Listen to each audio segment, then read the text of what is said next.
guys, welcome back to The Bright Side. Macy here, the Bright Side Girl, and today we're going to be doing my Randomathon reading wrap up. Technically going to be part one of my February reading wrap up because we did Randomathon, which was the first year for this particular readathon, and this year's theme was all around circus and theme parks. So that is all that I read for the first 2 weeks of February. There will be a part 2 February reading wrap up with everything else that I read for the month that wasn't part of the readathon, so stay tuned for that. I read 12 books in total for the readathon. We're going to go in order from least favorite to favorite, but we're going to start with the graphic novels first because I kind of enjoyed them around the same amount. Also be sure and check out the reading vlogs if you haven't already. I did a lot of like circus and theme park themed activities. I made some themed food. We did some games and things, and it was very, very fun. I will link those up in the cards and down below in the description, so be sure and check them out. Okay, so first up, the graphic novels. We have Animal Crackers by Scott Christian Sava and Allison Action. So I need to watch this movie because I heard this was a movie. This is a cute, kind of younger middle grade graphic novel about magical animal crackers and like being at a circus. It was very cute.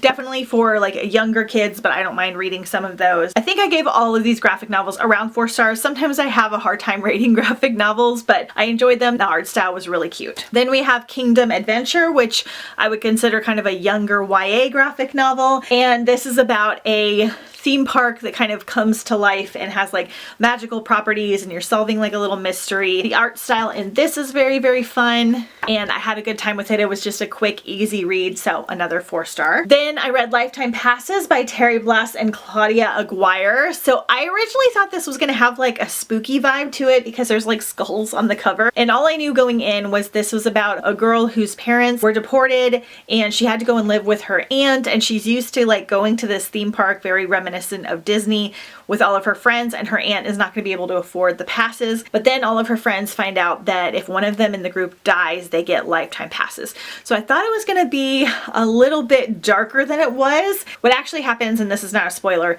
is that her aunt works at a retirement home, like an old folks home. She decides that they're going to do a program where they take one of the older people to the theme park every week in the hopes that one of them will just die while they're there. So it is a little bit dark in that way, but they wind up learning some lessons and kind of making friends and learning who your true friends are. So it was a little more heartfelt than it was like dark and spooky. So I gave this one 4 stars. The art was like really, really good. It was very reminiscent of Disneyland. So enjoyed that one. Then I read Hide, the graphic novel by Kirsten White. I did not love Hide, the actual novel. I think I gave it like 2.5 stars. I like the overall idea and the plot, and I enjoyed the ending of the novel, but I didn't like how many characters there were. There's like 12 characters in here, and you learn the backstories of all of them, and they're all very, very dark and kind of upsetting. So it was a little bit of a harder read and a little bit confusing. But I decided to try the graphic novel because I figured it might cut some of that out, and it definitely did. So in this one, we're following 12 contestants that have signed up to be part of a reality show set at an abandoned amusement park where all they have to do is play hide and seek, and the last person to be found is the winner. They all have very dark pasts that we kind of go into a little bit in here, not as much as in the novel. And then our main character has a very, very dark, upsetting past that makes this kind of more of a horror book. And I actually felt like this graphic novel was like a tiny bit on the spooky side, where I didn't feel like it was that much in the actual novel, but probably because of the visuals. So this does have some darker things and some trigger warnings, so be sure and check that out. But the overall plot is really good, and the twists and the ending I really enjoyed. So I liked this one a lot more, and I gave it 4 stars. And the art is very, very cool. I love the theme park setting. All right, next we're gonna go into the books, and so we're gonna go from least favorite to favorite. So I did all of these on audio. I didn't finish a physical book that wasn't a graphic novel, but we'll talk about that in a second. Think Circus Rose was my least favorite by Betsy Cornwell, which is really upsetting because I've been wanting to read this for so long. It's so beautiful, and she has really lovely writing and lovely characters, and I was expecting to totally fall in love with this. Things that I enjoyed are that her characters are very well written and the atmosphere is top notch. Like the circus atmosphere is so good. So this follows twin sisters that work in a circus with their bearded mother and their ragtag team of characters. While they're at this one particular town, there's kind of like a religious act against them. There's kind of like a church group that is really against the people that work at the circus, and also like who they choose to love, and it gets kind of dark and twisted when they kind of try to kick them out. I don't really enjoy reading religious persecution as a plot, so that's a little bit on me. But I also wasn't sure the entirety of the plot until about halfway through, and then we got like really magical and inventive towards the last half. Overall, kind of felt like it was all over the place and had way too much going on for how short it is. I did this one on audio and I really enjoyed the narrator, but this one was only 5 hours and it just had a lot going on. I wished it had been a little bit more well-rounded. So I feel like some people might still really love this one, but I have seen a lot of other people saying that it was kind of all over the place as well. It's like a 3-star for me. So I did Freaks by Amanda Hocking. I had this one on my TBR for forever, so I was excited to get to it. I normally really enjoy Amanda Hocking's writing style. It's very like fun and easy to follow. It's definitely got an old school YA vibe. This one has kind of an old school insta-love plot to it, which isn't always our favorite.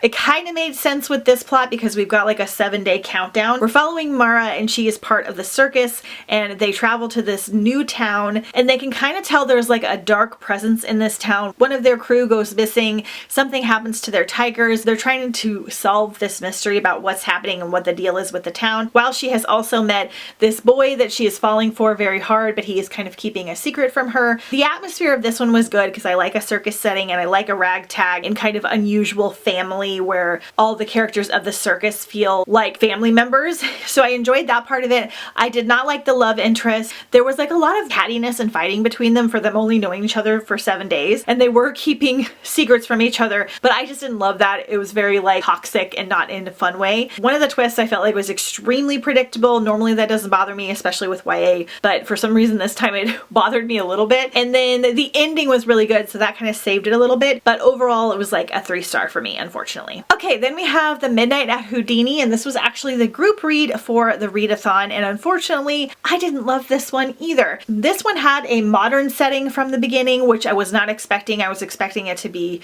like in the Victorian era, and it is not.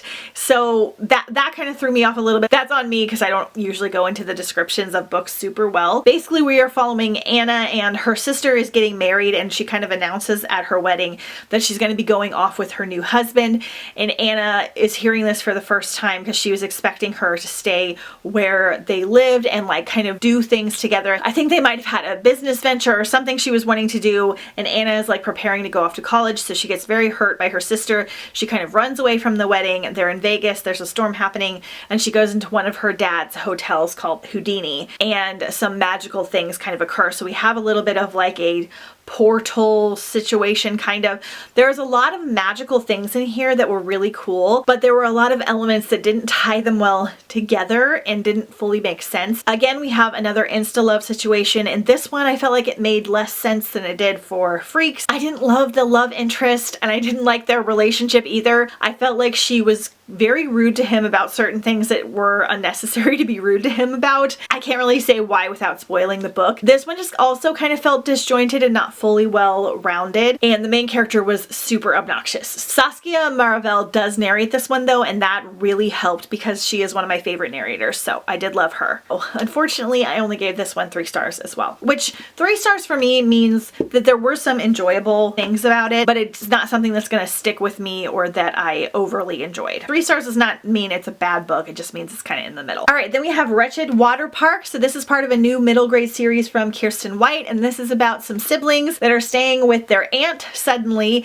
their parents leave them with their aunt, and she decides to take them to this nearby water park, and when they get there, things are very strange and odd and a little bit spooky. There's some mysteries to solve, there's some people that go missing, and they kind of have to figure things out. I really loved the theme park setting of this, and I liked getting to know all the siblings and their different personalities. I didn't fully fall in love with this book, but I did enjoy it, and I will continue on with the series. So again, another 3-star for me. Alright, now we're getting into the 4 stars. I did not have a 5-star this round, unfortunately, but these are all kind of tied. I read Full Tilt by Neil Shusterman, and this is kind of a slightly younger YA novel, a little bit more on the old school side. I really enjoyed Neil Shusterman's writing style so much. This one has a really unique setting where our main character is basically kind of trapped at a theme park of his own worst fears, and he basically kind of has to overcome them as they take form in like different rides and fun houses and things. And I didn't find it like spooky, but it definitely has a little bit of a darker undertone and dives into the character's past because he's got some trauma from his past that he's overcoming. I normally don't love that in books, but I really enjoyed this one. I thought it was really, really well done. It was very adventurous and atmospheric while still kind of tackling harder subjects in like a really neat way. So I just really like this, and I had a great time with it, and I gave it 4 stars. Then I read Questland by Carrie Vaughn. This was kind of a last minute addition to my reading. I don't even think I hauled this book. I really loved this one. So this one is an adult fantasy sci-fi novel. This is basically about an island fantasy theme park created by this tech billionaire that has these very high-tech, almost AI type characters and animals, and it's like this immersive fantasy world where people can go and see unicorns and dragons, and it feels very like realistic. One of his team basically goes rogue and shuts him out of the island and locks him out of the inner workings of it. And so he hires this literary professor in a SWAT team type situation to go and break into the island, solve the puzzles of Questland to find out who this rogue employee was, and also break down the world. And our literary professor is there because she is really familiar with all fantasy worlds. There's like a lot to do with Lord of the Rings and Harry Potter and different fantasy worlds that we're familiar with. And she is very into like D&D. She keeps a D20 in her pocket. If you love D&D, this is an absolute must read. If you don't know anything about D&D or care about it, I still think you'll enjoy it if you love a good fantasy world, but it also has kind of sci-fi elements a little bit. I found this so fun. I loved visiting the land and learning about the different creatures and kind of exploring it with our main character, and it was just fantastic. So I gave it 4 stars. Then I finally read The Night Circus by Erin Morgenstern. So I did this one via audio because Jim Dale, who does the Harry Potter books, was the narrator, and I love him. So I did this very slowly over the first week of the readathon. I did it like an hour every day so that I could kind of slowly absorb the world. I'm really glad I did it that way because I still feel like I missed some important things. This one jumps characters and timelines quite a bit, so if you struggle with that, you might want to physically read it because I feel like it would be easier to keep up with. It is very slow for like the first half, even though the world building is very thorough and well done. I feel like it was worth it, especially for the overall story and the end. It was so beautiful, and there is a nice romance in here. It's not super prevalent throughout the entire book, but it was just very magical and sweet. I feel like if you kind of liked Invisible Life of Addie LaRue, things like that that are a little bit more slow and thought-provoking, then I feel like you would enjoy this one. It definitely has a really good circus magical setting. Just take your time and appreciate it for what it is. It's very thoroughly done, and it had a beautiful ending. I think I'm going to physically read this one sometime soon so I can catch anything that I missed, but I give this one 4 stars. And lastly, I read The Kingdom by Jess Rothenberg. This was another last minute addition that I was very excited about. So similar to Questland, in this one we have a tech billionaire that has designed a fantasy world with very high-tech AI princesses and animals and things. This one's a little bit more like Disney, and it's open to everyone, whereas Questland is more for like the super wealthy. So this one, we have AI princesses that kind of mimic the ones that we know from Disney, and we're thinking that the princesses might be a little bit more aware than they're supposed to be. They're supposed to kind of be more just like super intelligent robot, very realistic. And what I loved about this one is that it is a murder mystery. And so we are learning right off the bat that someone has been murdered, and there are trials happening, and they're interviewing one of the princesses to find out what happened and why someone was murdered. So you're going back and forth between the present day trial, and they're getting like an interview, and then going back in time to find out what actually happened at the scene and how things came to be. I absolutely love learning about the world. It was so interesting. It was so well done. I loved the princesses and their bond, and learning about how the world was created and the different sections of the world. We even have mermaids in here. It's got some darker topics because they're kind of just expected to do whatever anyone tells them because they consider them like robots or almost like dolls. And then you're going back and forth between the interviews, which I love a good interview format, especially in audiobook, and the narrator was super good for this one. You kind of get to unravel this murder mystery while also learning about the world. So I thought this was really well done, and it was like a 4.5 star for me. I really enjoyed it. Those were all the books I finished. I did get halfway through Delusion physically. I'll be finishing this in the next week or two and talking about it in my other February wrap up. I also started Spectacle, murder mystery graphic novel set at a circus. I'll be finishing this one as well, talking about it in the next wrap up. And that is everything that I read for the readathon. Overall, I had a great time. I got to some things I've been meaning to get to for a while. I learned about even more books that I want to add to this theme. We probably won't do this theme again for a while if we do return to it, because I want to kind of change up the theme everywhere. I had a special announcement at the end of the second Randomathon vlog that has to do with Randomathon. So if you want to learn about an announcement, this kind of a little Easter egg, be sure and check out that second reading vlog. I will link it down below as well as in the description. And yeah, that is everything I've done so far. Be sure and follow me on Instagram at The Bright Side Girl if you haven't already. I post a lot during the readathons on there. I post every day on my stories. I share everybody's photos. I do some other fun things as well that are related to the readathon, and we just overall have a really good time. Thank you guys so much for watching. Don't forget to hit subscribe if you haven't already, and I'll see you guys next time on The Bright Side.